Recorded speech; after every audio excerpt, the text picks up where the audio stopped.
আসসালামু আলাইকুম। গতকালকে আমেরিকা এয়ারপোর্টে ঘটে যাওয়া খুব অদ্ভুত একটা বিষয়, যেটা বর্তমান নেট দুনিয়াতে অনেক সমালোচনা চলছে।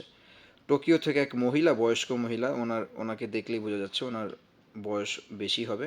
তো উনি একটি দেশ থেকে এসেছে, সেই দেশটির নাম হচ্ছে টেরেনজা, যার কোনো অস্তিত্ব নেই, যার নাম আগে পরে কেউ কখনো শুনেই নেই। ইভেন আমেরিকার কর্তৃপক্ষ যারা আছে এয়ারপোর্টের, তারা সবাই তার পাসপোর্টটা চেক করলো, সব কিছু ঠিক আছে, তার ফিঙ্গারপ্রিন্ট থেকে শুরু করে এটা যে একটা অরিজিনাল পাসপোর্ট সেটাও সব কিছু এভরিথিং ঠিক আছে।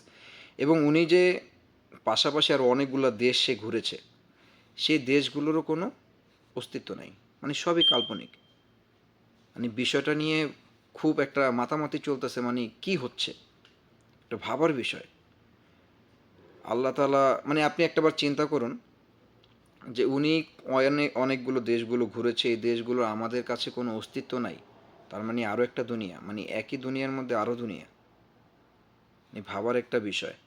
আল্লাহ ভালো জানে দেশে, পৃথিবীতে কি হতে চলেছে। যদিও এটা শেষ জামানা, এখানে অনেক কিছুই হবে, এটা কোরআন হাদিসে আছে।